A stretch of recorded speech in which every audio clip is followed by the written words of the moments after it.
Então, boa noite a todos. Essa nossa aula da semana 17, já da disciplina de agricultura orgânica.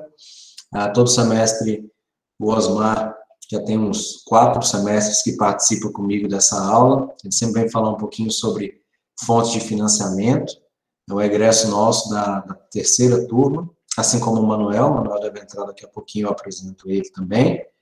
O Osmar tem experiência na área de agricultura orgânica, agricultura familiar, e sempre nos prestigia aqui com a sua fala, falando sobre contato direto, né, com os produtores na agricultura familiar e agricultura orgânica, como esse produtor pode fazer para buscar fontes de financiamento, né, nos bancos e cooperativas de crédito, e o que pode ou não ser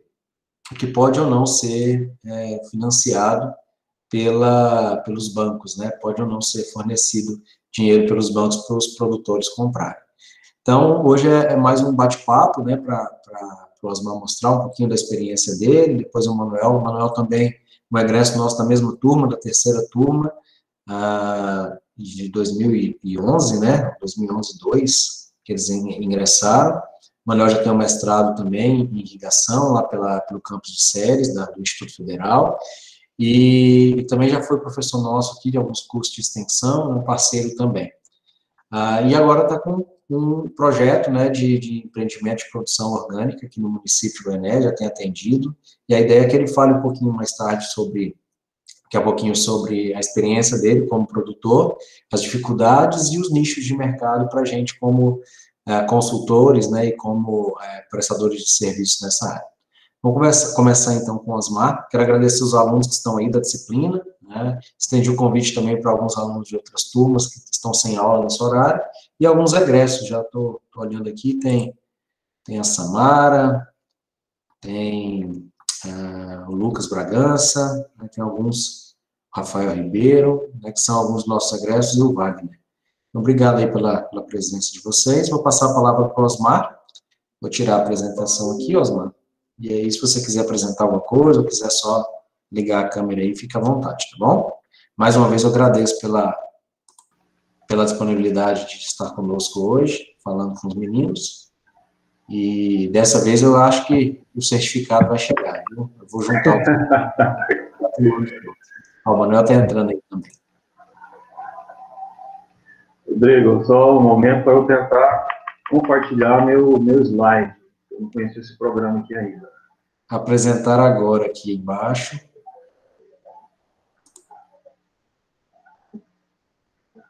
Quando você vai conseguindo aí, Manuel, boa noite, obrigado aí pela presença. A gente já fez uma abertura aqui, agradecer os meninos que estão presentes, e mais uma vez te agradeço. O Osmar vai começar falando um pouquinho aí da experiência dele, depois a gente passa a palavra para você, tá bom? Beleza.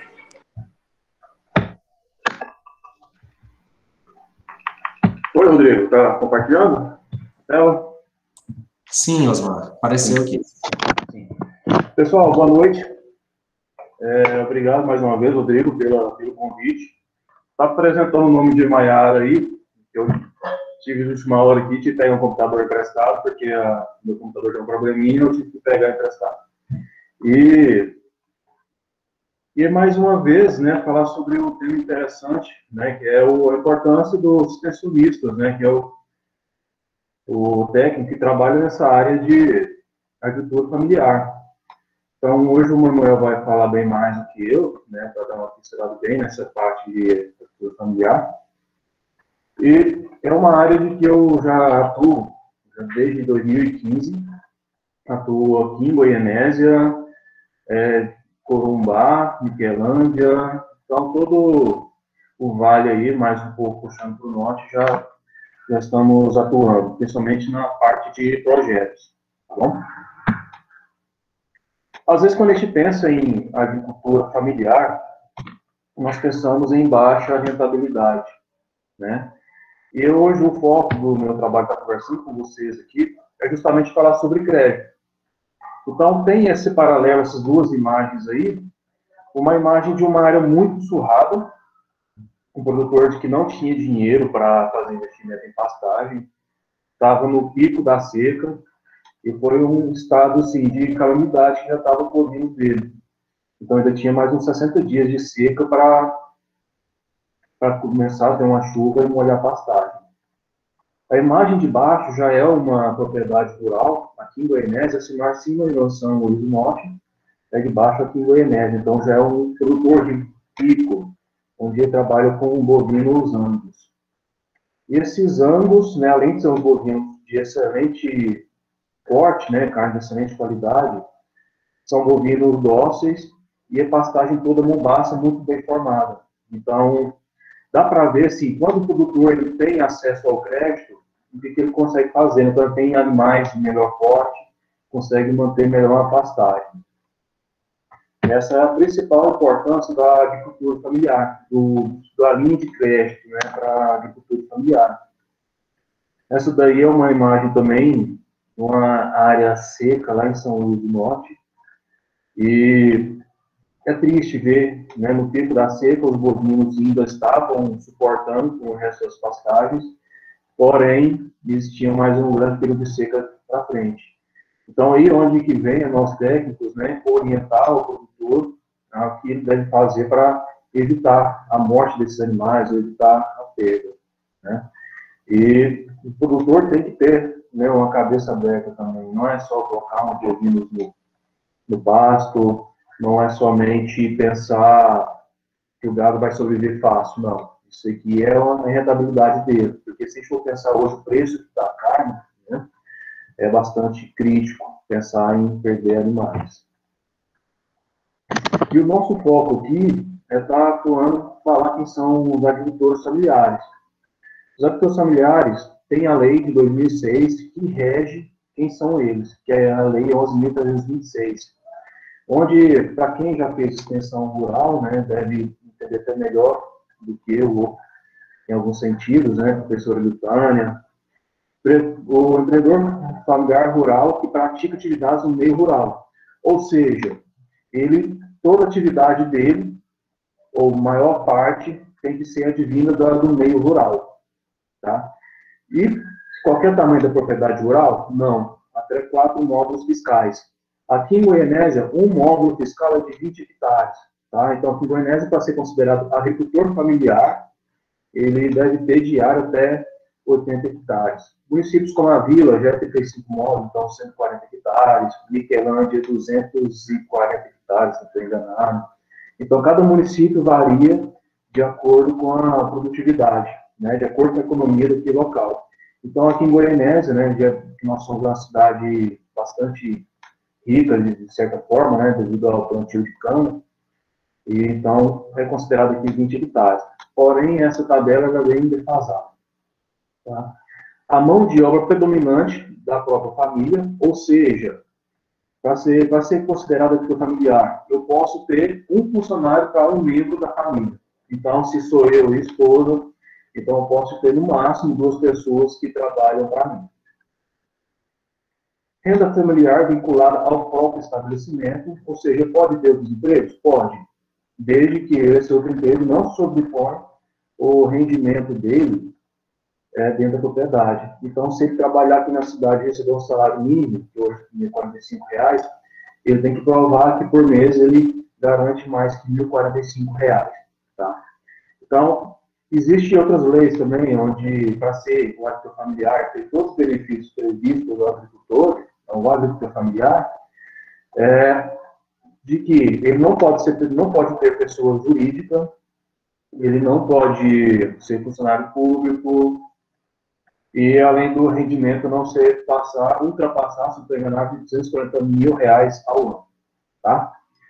E de acordo, se ele preencher todos esses quesitos, ele tem direito a um documento muito importante para ele, que se chama DAP, Declaração de Aptidão ao PRONAF. O PRONAF é a linha de crédito hoje de melhor viabilidade do produtor, onde ele tem um longo período de carência, longo período para quitar, com a taxa de juros baixíssima. Então, muitas vezes as pessoas só têm a propriedade rural, porém não tem como investir, no caso, numa horticultura, porque implantar uma horta não é barato, implantar estufa, formar pastagem, formar um sistema agroflorestal, banana, tudo que seja, né? Então, só dessa forma. E também são considerados agricultores familiares, silvicultores, apicultores, silvicultores que trabalham com madeira, né? Apicultores, desde que não ultrapasse 2 hectares de lâmina d'água na sua propriedade, extrativistas vegetais, pescadores, indígenas, quilombolas, assentados de reforma agrária e artesão. Então, aqui em Goiânia nós temos produtores tradicionais, né? No caso, ele tem uma escritura de até 80 hectares, e também assentados de reforma agrária. Além de ter alguns quilombos, mas não com Goiânia. E o que eu posso comprar com o dinheiro do Pronaf? Eu posso comprar bovinos, tanto de leite, tanto de corte, veículos utilitários. Então, qualquer veículo utilitário, não. As modelos nacionais, digamos assim, né, Estrada e Saveiro, e que seja na versão Work, não seja os modelos Cross ou Advance, tá bom? Então, é um modelo realmente para trabalho, só 2 pessoas, para ter uma carroceria maior, para ele poder levar a produção dele para a propriedade rural. Produtores de doces, né, no caso, até mesmo rapadura, compotas, para quem quer fazer agroindústria, tem recurso disponível, tratores, se for pelo Pronaf, hoje até de 78 CV, sistemas agroflorestais, fruticultura, sistema de irrigação e horticultura, tá? Então, tudo isso daí, além de alguns outros que eu vou falar mais adiante, ele pode ser englobado para financiamento pelo Pronaf. Então, por exemplo, o Manuel, que está aí presente. O Manuel, ele vai falar do empreendimento dele, desde que ele tenha contrato de arrendamento, se ele não for proprietário da área, ele comprovar que o rendimento dele é oriundo, tudo do sistema que ele produz hoje, ele tem direito sim ao Pronaf, um valor de até R$360 mil. E para gerar esse valor de R$360 mil, depende do valor que gerar aquele documento que eu te falei, que chama a DAP, né? DAP, Declaração de Aptidão Pronaf. Então, ela é a identidade de produtividade desse produtor rural. Pronaf, linha de crédito para o agricultor familiar, pode ser projetos destinados para o custeio de safra, ou seja, tem 2 linhas distintas o Pronaf, custeio, ou seja, manter a minha produção, manter o que eu já tenho. Por exemplo, eu tenho bovino de leite, eu tenho que comprar ração. O custeio é o valor X por unidade animal. Então, digamos assim, R$1.000 por vaca que é liberado ao ano. E ele é para manutenção da sua propriedade rural. Se for para adquirir essas matrizes, ou seja, eu também for para atividade agroindustrial, aquisição de máquinas, assim como o trator, dos veículos, infraestrutura, hoje pode até construir casas de até R$50 mil, equipamentos agrícolas, tudo isso daí pode ser financiado pelo Pronaf, e esses últimos que eu falei aqui, o terceiro tópico, já é da linha de investimento, onde ele tem um período de até 3 anos de carência, até 10 para ele quitar, tá? Além de que eu não falei ali também, seringueira entra com maior período de carência e maior período para quitar, porque seringueira só vai produzir ali no 7º ano, tá bom? E tudo isso daqui, ele só tem direito se ele tiver acesso a dados. Então, falando do custeio hoje, isso aqui, para quem está participando, né, que tem propriedade rural, é bastante interessante estar por dentro. Até mesmo estar orientando, né, os seus conhecidos, até mesmo para nós, agrônomos, né, poder estar passando para os nossos clientes o que tem hoje, tá? Então, custeio que eu falei, é para manter a taxa de juros 2,75% ao ano, tá? A taxa de juros baixíssima. Essa taxa de juros, ela é lançada com todo o plano safra, tá? Que é lançado ali no meados de final de junho, início de julho, que é lançado a taxa de juros para ser cobrada, tá? E aqui em Goianésia, hoje 2 instituições estão fazendo os tornápios. Um é o Banco do Brasil, que detém 80% dos projetos financeiros, e também o Sicredi. O Sicredi não tem o banco físico, tem somente o escritório, porém eles já estão fazendo os tornápios aqui na nossa cidade. Tá? Então, depois, se alguém quiser perguntar, né, qualquer dúvida, telefone, me pergunta para a gente estar trocando umas ideias aí. Então, olha para vocês verem a gama de itens, né, de custeio. Arroz, mandioca, inhame, né, no caso, olericultura, né, produtos extrativistas como baru, citros, ervas medicinais. Então, tudo isso daí pode entrar no custeio para manutenção. Custeio de cultivo no sistema de produção de base agroecológica ou em transição para sistema de base agroecológica. Então, nesse daqui pode entrar até os sistemas orgânicos, tá bom? Com essa taxa de juros para custeio, para manutenção. Então, isso aqui é basicamente fazer aquisição de adubos, sementes e, no caso, não tem pesticidas, né? Mas comprar os produtos utilizados na horticultura orgânica. Ou melhor, não tem os pesticidas químicos, né? Tem os pesticidas orgânicos.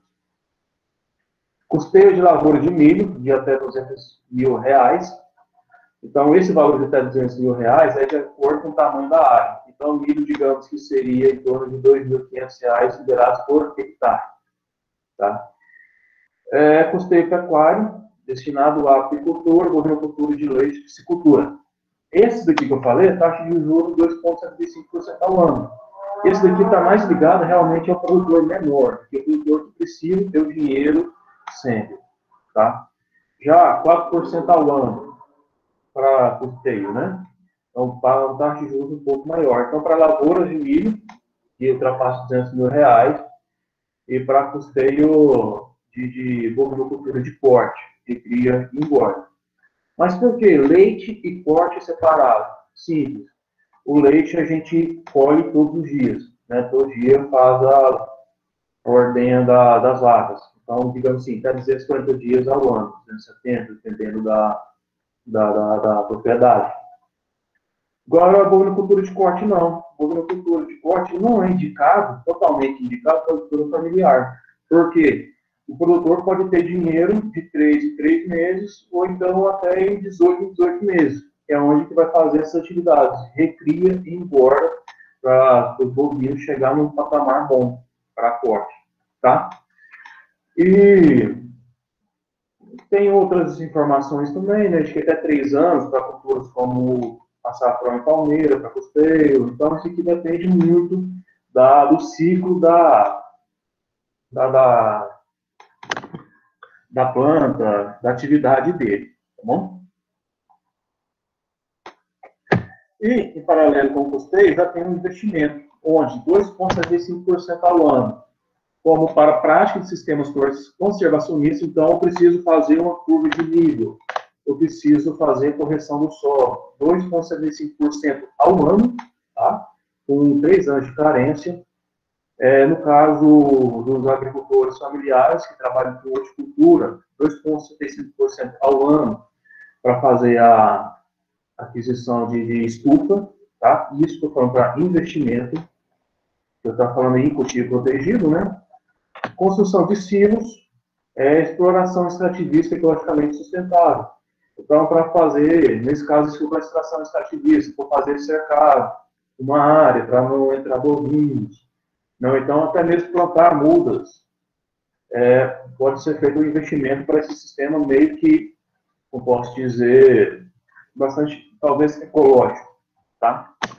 E para a aquisição de bovinos, já 4% ao ano. Bovinos também a aquisição de veículos e de tratores, tá?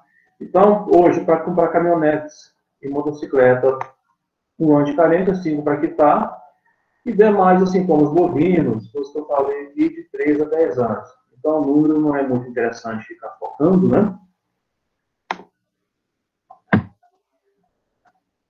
E focando na área do professor Rodrigo, né, da área orgânica, né, que é o tema dessa aula, Pronaf Agroecologia. investimentos relacionados à base agroecológica ou orgânicos, incluindo os custos relativos à implantação e manutenção do empreendimento, tá? Isso daqui pode entrar também, entra principalmente a horticultura orgânica, tá? Liberado ao ano até R$ 165 mil. O valor também depende do tipo da garantia do produtor rural. Tem uma lei hoje, assim, está vigente, acredito que uns 4 anos, de que o agricultor familiar ele não pode hipotecar a propriedade rural dele, porque é o meio de subsistência e onde que ele tem de viver. Então, o produtor ele precisa ter uma forma de garantia, pode ser avalista, hipoteca de uma casa do banco, para poder pegar acima de R$ 100 mil. Uma taxa de juros baixíssima, de 2,8% ao ano, tem até 10 anos para quitar e até 3 anos de carência. Então, sistema agroecológico para manutenção do solo e também para sistemas sem pesticidas, né, químicos, entra nessa linha aí da Pronaf Agroecologia, tá bom? E para aqueles que não entram na linha do Pronaf, no caso, passa de 80 módulos, empresário, que em Goiás ele entra nessa linha de financiamento, que é o FCO. A taxa de juros depende muito do porte, acima de 5% ao ano, até 2 anos de carência, até 8 anos para quitar. Então, aí depende muito do tipo de produção. E demais, é isso, professor Rodrigo, que não adianta a gente falar muita coisa, né? Deixar o Manuel falar melhor sobre o tipo de produção dele.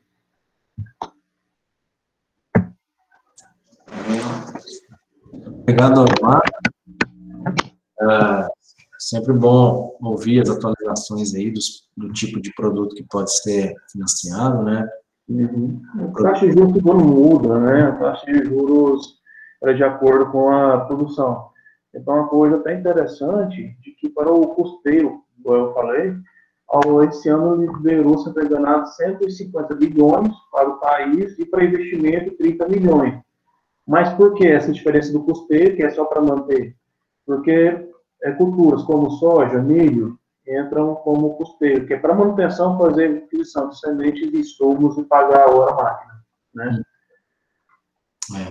E aí a gente vê que a agricultura orgânica, ela ainda é um nicho de mercado, né, e com produtos, às vezes, diferenciados, né? Você tem aí o machite, né, ali na região de Pirinópolis, ali, você tem outras espécies aí que, às vezes, um produtor convencional não tem condições de produzir, ou o risco é muito alto, e na agricultura orgânica ele consegue produzir e retirar o investimento, né?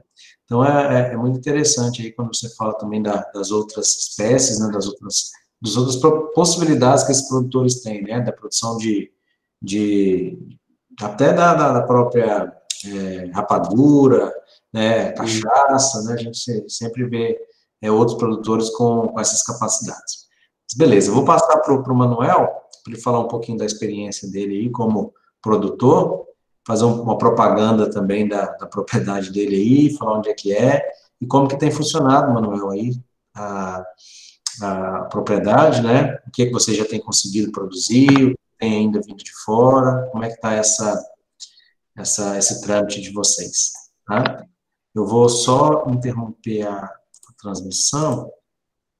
Acho que vai ter que ser você aí, viu, Osmar? Parar de compartilhar. Assim. Quando aparece aqui para a gente. Pronto. Fica à vontade, Manuel. Tranquilo. Boa noite a todos, né? Obrigado aí, professor, pelo convite. O Osmar aí é um super parceiro sempre. A gente tá junto aí, né? E eu queria que o Osmar continuasse, que eu tava aprendendo demais aqui. Para me investir lá na propriedade. Mas assim, quero falar um pouquinho sobre o empreendimento nosso lá, da agricultura orgânica, e por que a gente resolveu trabalhar com agricultura orgânica. Então, lá chama Vida Verde Orgânicos, né? E por que a gente já resolveu começar com produtos orgânicos? Porque se a gente olhar em Goianésia é uma das cidades que mais tem horta urbana né? Tem muita horta urbana aqui em Goianésia. E se você perceber, todas são convencionais e, e eles brigam na disputa de preço, brigam disputando preço, porém, vendem a mesma coisa, né? Alface, cheiro verde e couve. Beleza. E aí você, quando você chega no pequeno, você chega no agricultor familiar, no pequeno produtor, que trabalha com hortaliças, que trabalha com agricultura familiar, né? Ele sofre em alguns aspectos. A concorrência, às vezes, desleal com o Ceasa, né? Por quê? Porque você custa ali produzir o seu produto, de repente, o caboclo busca lá do Ceasa, vai lá e vende na feira juntamente com o produtor, e não dá para concorrer realmente. E, e aí a gente procurou um nicho de mercado que tem público em Goianésia, mas não tinha tantos concorrentes. E aí a gente iniciou a agricultura orgânica. Então, o nosso desafio principal hoje, nossa área é ali na saída para Jaraguá, passou a placa do VIP ali, a primeira à direita, antes do Rancho Paraíso. Então, é uma área que ela tem em torno de 5 a 7% de declividade. É uma área que ela já tem algumas dificuldades nessa questão, porque é desnivelada. Tem o custo da horticultura ou da hortifruti orgânico, tem um acréscimo, principalmente na instalação, né? Como o Osmar comentou aí, a instalação é um pouco onerosa mesmo, para você cercar a área, para você, às vezes, ter que fazer uma estufa, né, nessa época de chuva agora.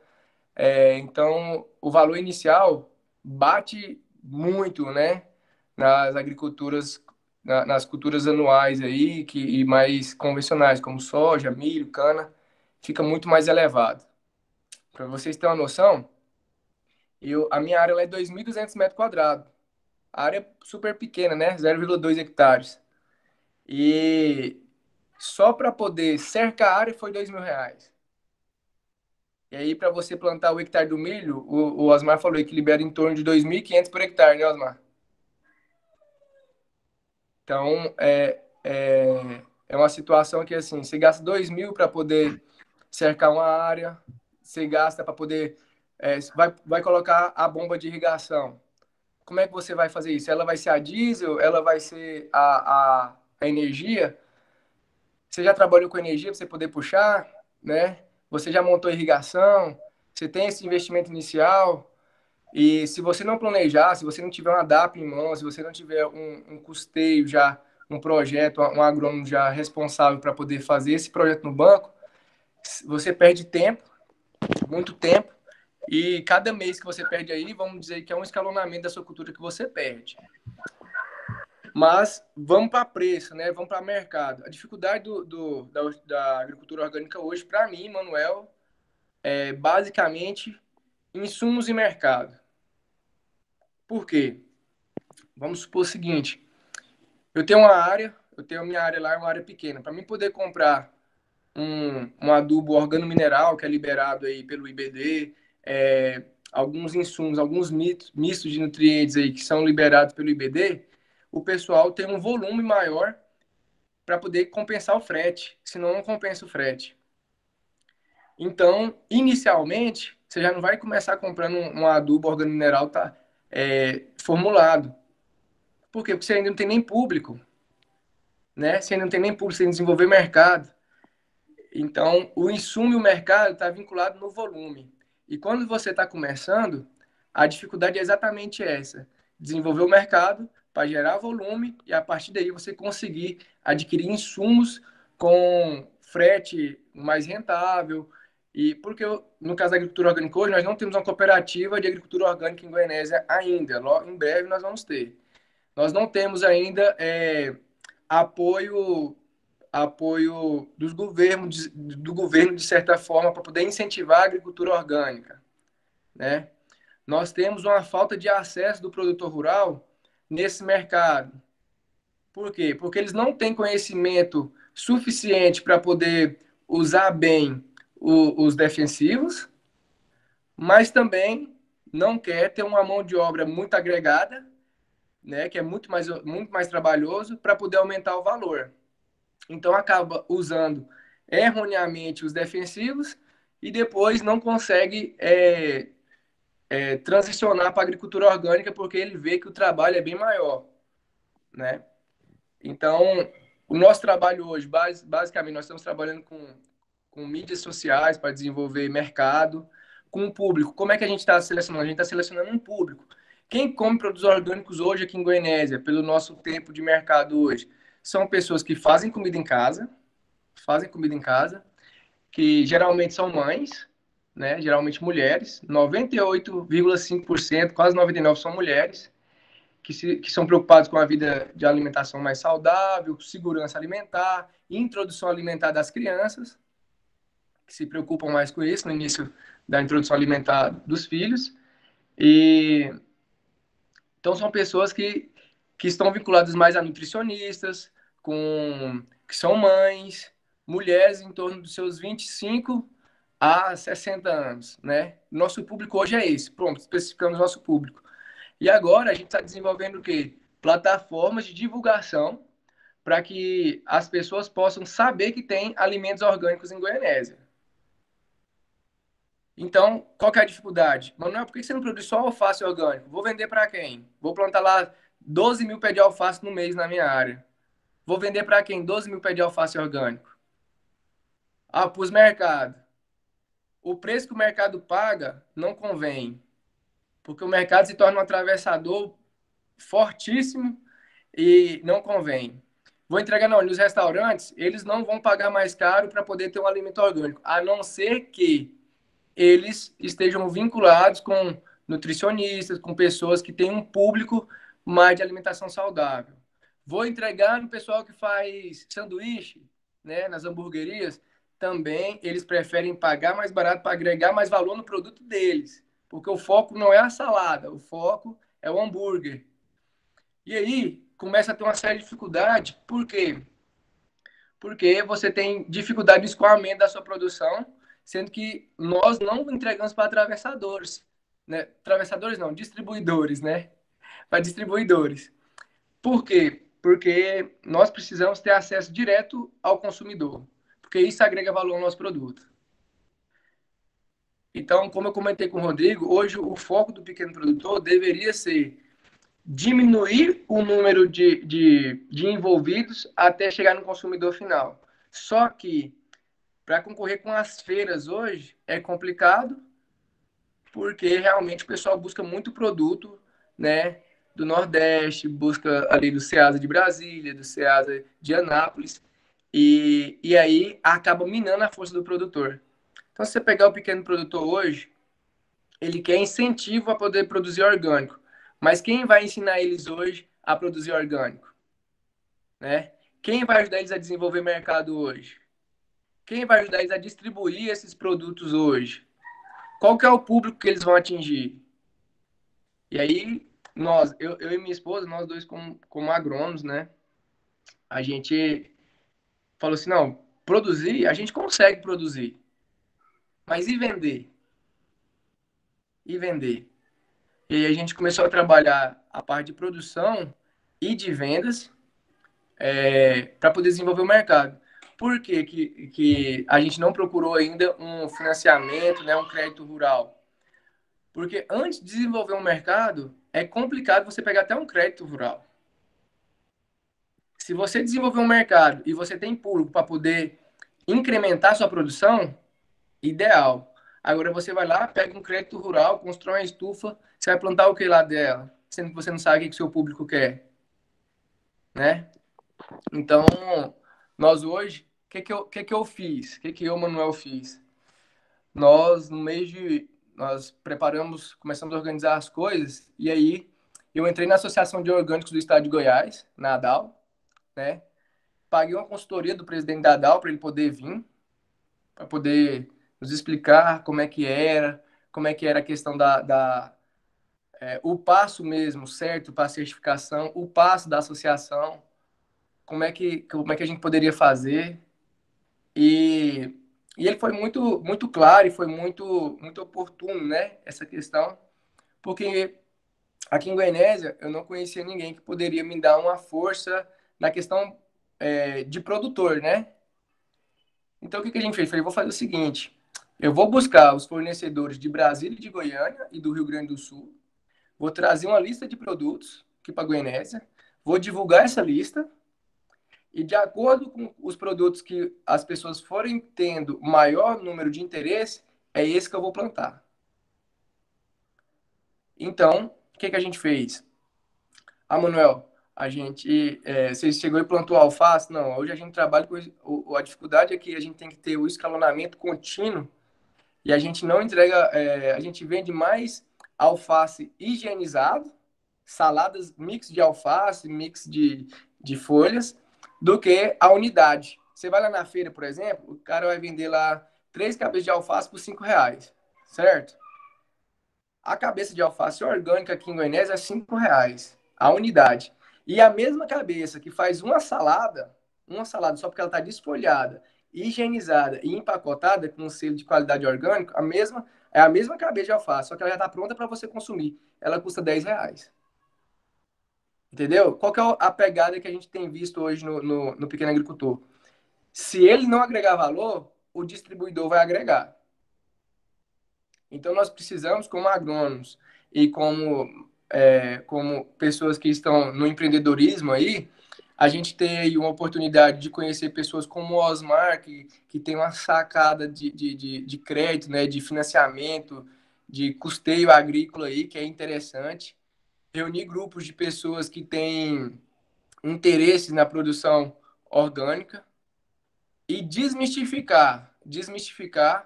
é, desmistificar a mentalidade dos consumidores. Porque se a gente consegue mudar a mentalidade, a gente agrega mercado.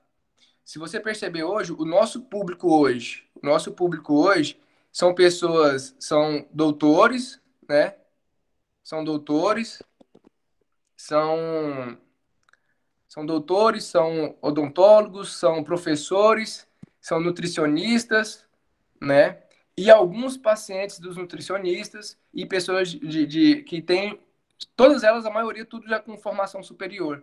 Por quê? Porque o público de orgânico, ele tem que ter o conhecimento, porque não é pelo sabor, é mais pela segurança alimentar, o incentivo à economia local, o incentivo ao pequeno produtor, o incentivo à agricultura, né, do seu município, e isso tem que ser pela mentalidade, não pode ser simplesmente pelo mais barato.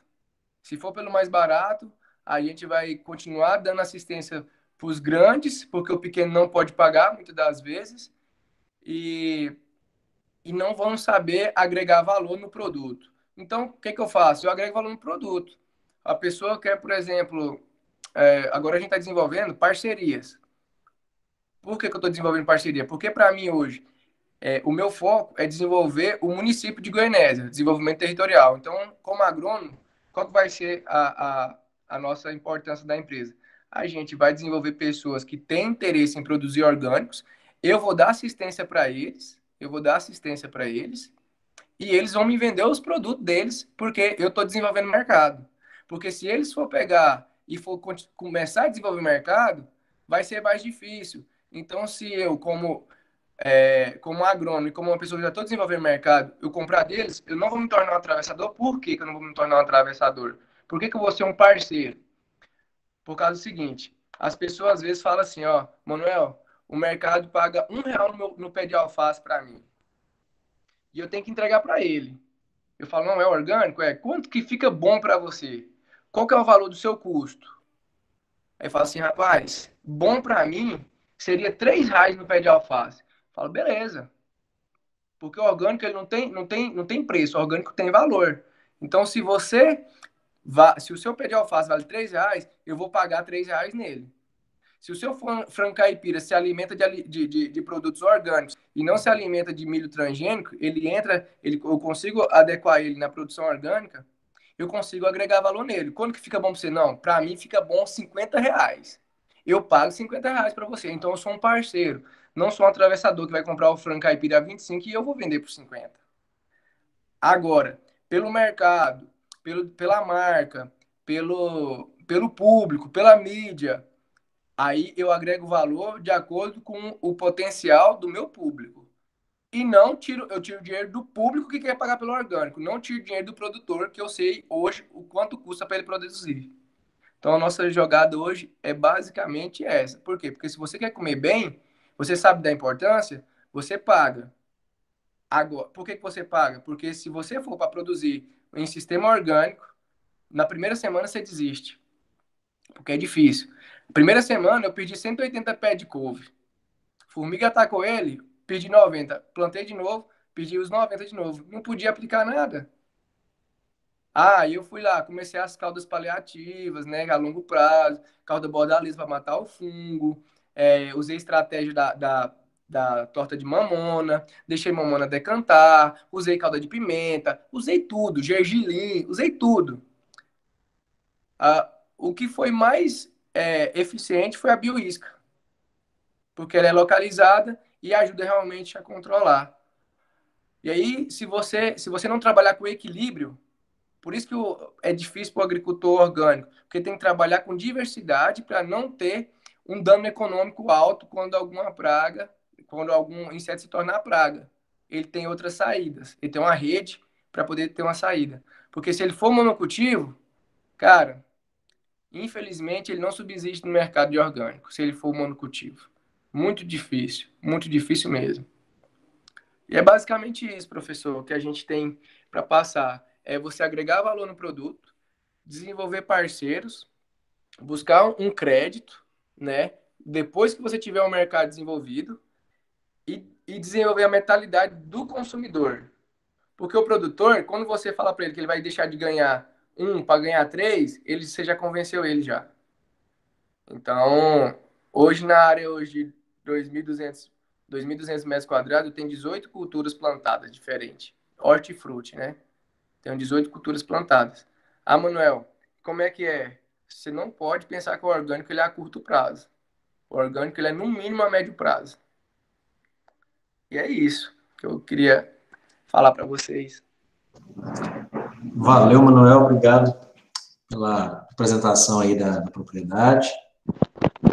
É interessante ver tanto o lado aí que o Osmar colocou, né, do ponto de vista da empresa, né, como fornecer o financiamento, a verba, né, o dinheiro para o produtor, e a visão também do produtor aí, embora há pouco tempo atrás fossem dois colegas de sala aí estudando juntos, agora cada um já está tomando uma forma diferente, né. E aí os meninos aí dessa turma, a maioria aqui são 10 período, alguns egressos aí também, mas é interessante ver como que, mesmo que não tenham saído de Goianésia, tenham ficado aqui, cada um está tomando um rumo, né. O Osmar, desde a graduação, ele já tem atuado nessa área. O Manuel era broca bacana, né, trabalhava aí com a cana-de-açúcar, depois fez um mestrado, já migrou um pouquinho, mas essa é a ideia, né, a resiliência que a gente precisa ter na agricultura. Então, hoje a gente, como eu sempre falo, eu entrei na agronomia, aquela primeira aula que o professor pergunta por que agronomia, o que quer fazer, a gente falava lá, os colegas querendo trabalhar com milho, soja, algodão, feijão. E aí, no terceiro período, fui trabalhar com hortaliças, né, com solos, no mestrado, então não tem quase nada a ver com a ideia inicial de trabalhar com grãos e grandes culturas no início do curso. E provavelmente muitos de vocês aí também entraram com a ideia de trabalhar com algumas culturas e foram migrando, foram mudando, foram conhecendo outras áreas. E, embora a disciplina de agricultura orgânica seja no final do curso, ela agrega uma porrada de conhecimento. O Osmar começou falando aí da parte de extensão rural, de economia rural, né, gestão agronegócio. O Manuel falou aí de controle de pragas, de insetos pragas lá com caudas alternativas, a parte de economia rural também. Então, é um agregado, né, um conjunto de informações muito interessantes que precisam ser tomadas. Eu tenho uma pergunta, na verdade, acho que está mais direcionada para o Osmar, mas o Manuel também fica à vontade para responder. É necessário adquirir algum tipo de seguro para ter acesso ao financiamento? Então, Rodrigo, no momento de assinar a cédula, ou seja, fez o projeto, encaminhou ao banco, no momento do produtor receber o dinheiro, ele tem que assinar um documento que chama cédula rural. A cédula rural ele já paga obrigatoriamente, não sei se é 1,5%, 2% da cédula total de seguro rural. Tá? Isso aí para mim é de Pronaf. O seguro rural do Pronaf é vinculado ao próprio Banco do Brasil. Já de lavouras maiores, né, que já pula para o FCO, ele já é de outras seguradoras, tipo MAF, seguradoras terceirizadas, né? Então, a única diferença é essa daí. Porque, no caso, para grãos é obrigatório fazer, não tem nem como tirar o seguro, e já é descontado da célula no momento. E fazer, então, uma chave aqui, né? Eu não apresentei direito. Hoje eu faço atendimento lá no laboratório de solos. Lá no solos, além dessa parte de créditos rurais, que eu trabalho com os principais, Banco Cooperativo, Sicoob, Sicredi, e agora de volta ao Banco do Brasil.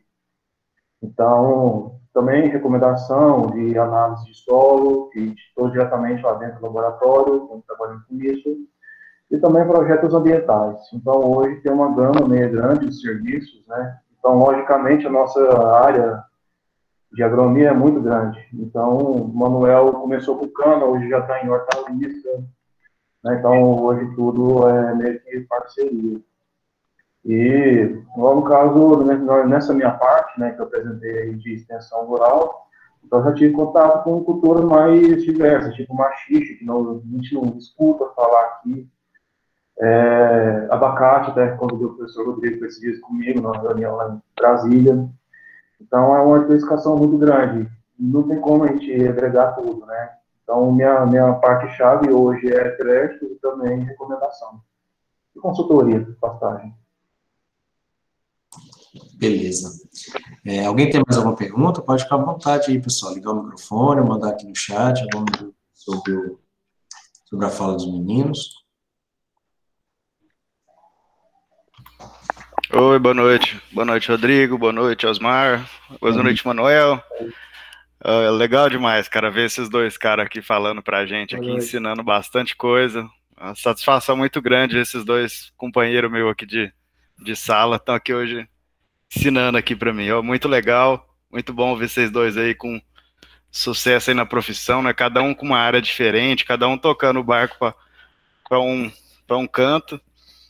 Parabéns aí para vocês dois. Foi muito bom ter visto vocês e ter escutado o que vocês têm para falar aí. Obrigado, Rodrigo, também. Valeu aí. Mantendo aí, não sabia que ia voltar para agronomia, não. Tô aqui de volta, né? Vamos lá, vamos chegar lá. Vamos chegar lá também. Tô no 10º, no 8º, tô fazendo tudo aqui. O Henrique, quando nós estudava, ele já era professor já da gente, mas agora. Agora tô ouvindo mais professores aí, ó. Valeu, pessoal, muito bom. Quando eu entrei na FACEG aqui em 2013, segundo semestre de 2013, eu dei aula para os meninos no 6º período, no 5º período, né? O Manuel, o Henrique, o Osmar, Jaquiles, a galera do 5º período na época. Foram 6 semestres juntos lá. Rodrigo fez homologia na nossa turma, sofrendo igual o bacana-jado. Homologia geral com essa galera aí. Lucim e a galera toda. Bem, pessoal, então, Bianca, né? Excelentes apresentações, parabéns. Gostaria de saber do Manuel quais as práticas comuns que ele utiliza no processo de plantio dos produtos orgânicos. Quais são as principais etapas, Manuel? Talvez da parte de adubação, controle de pragas.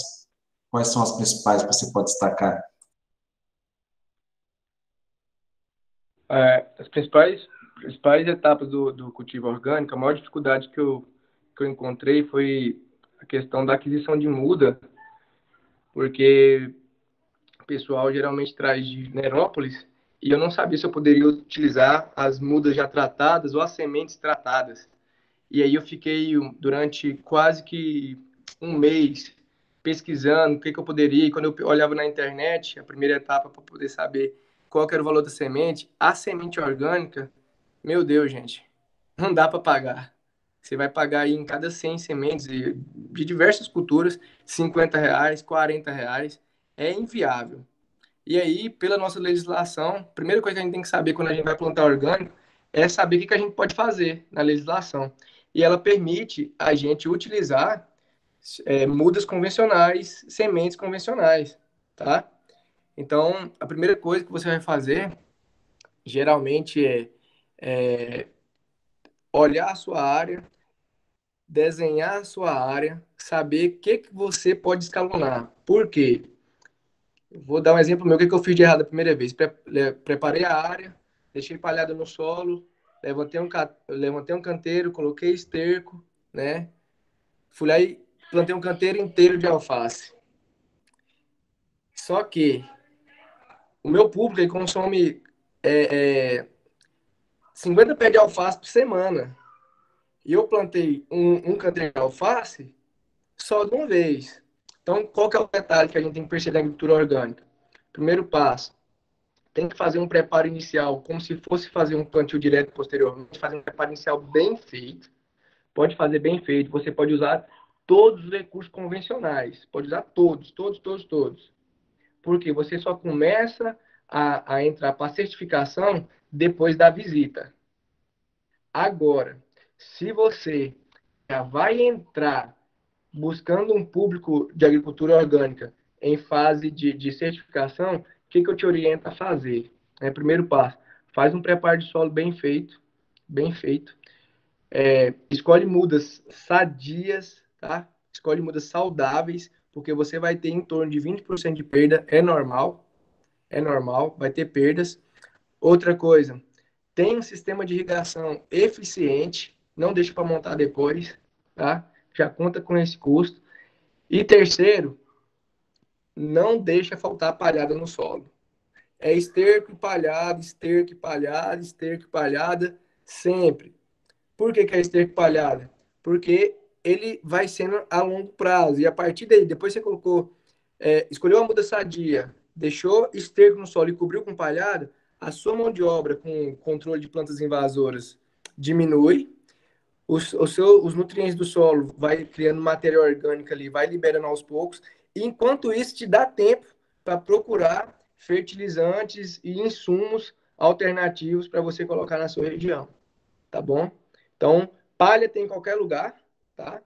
Então, palha tem em qualquer lugar e esterco também arruma em qualquer lugar, tá? Então, isso aí muda sadia, palha e esterco, preocupa mais com isso. E se você puder, quando você for procurar certificadora, procura por uma associação. Por quê? Porque sai mais ou menos uns 50% mais barato. Ou então você procura o Manuel, que daqui uns dias a gente vai estar fazendo um grupo de uma cooperativa de orgânico para poder procurar o Sebrae, e aí chega até 85% de desconto. Tá bom? Beleza, Manuel, obrigado. Realmente obrigada. Realmente o que fala muito, né, o que consta muito, é a necessidade dos processos. A agricultura orgânica não é uma agricultura de insumos, é uma agricultura de processos. E a gente precisa que o produtor tenha essa consciência de que ele não consegue controlar uma deficiência nutricional, ou ele não consegue controlar uma doença ou uma praga instantaneamente, né, como a gente faria estou com deficiência no tomate, vou lá e aplico um potássio, aplico um cálcio, aplico um magnésio, do dia para a noite, 2 dias eu recupero. Eu estou com a praga, eu aplico aqui um inseticida, é só planta daninha, eu vou lá e aplico o produto. Não, a agricultura orgânica não acontece.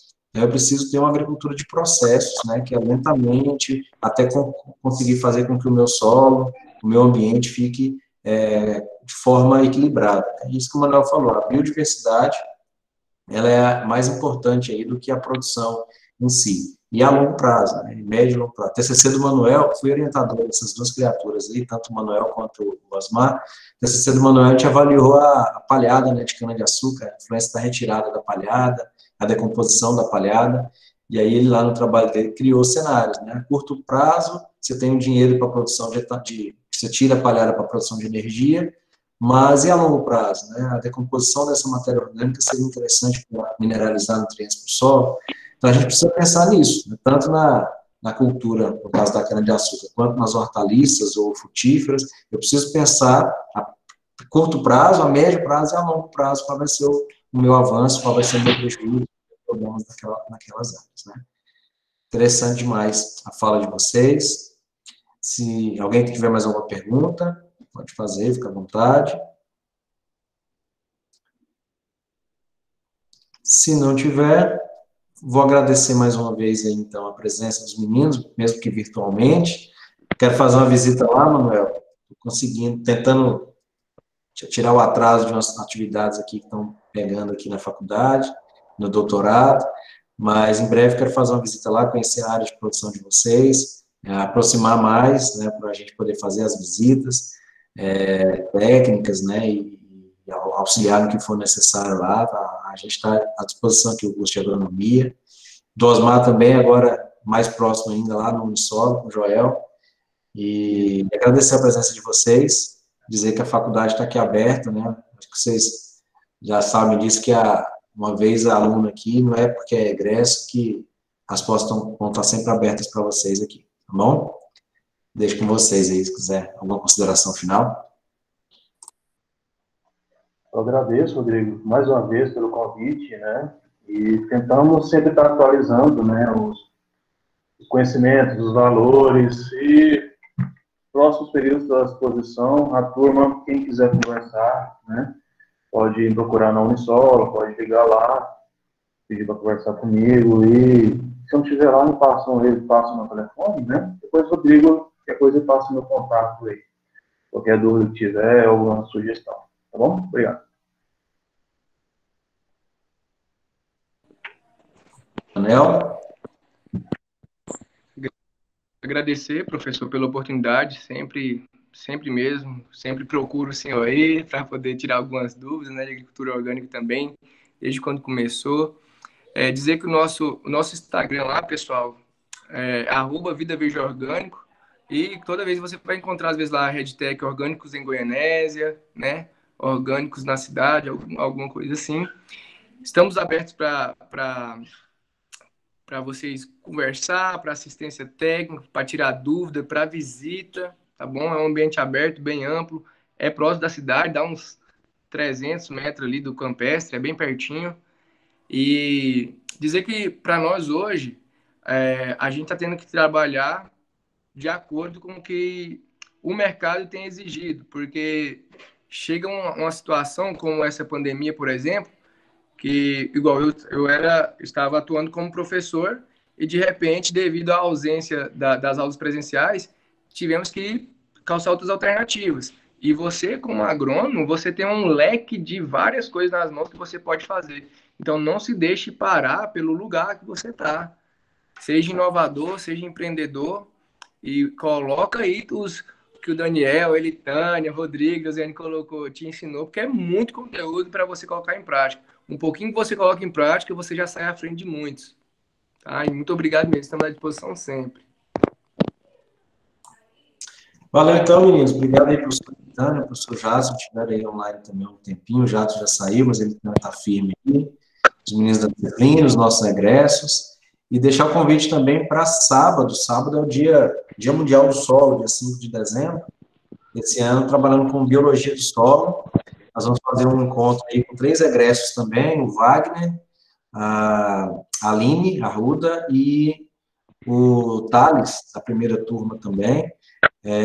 Nós vamos falar um pouquinho sobre a importância dos solos, né? Eles vão falar um pouquinho sobre as áreas de pesquisa deles durante o mestrado. O Thales já está no mestrado. Então, fica o convite, vai ser pelo canal do YouTube da FACEG, estejam todos convidados, tá bom? Eu vou finalizar aqui a gravação, e aí essa gravação vai ficar lá no canal no YouTube também, e no AVA para os alunos da disciplina, quem quiser assistir depois, os colegas que não viram, tá bom?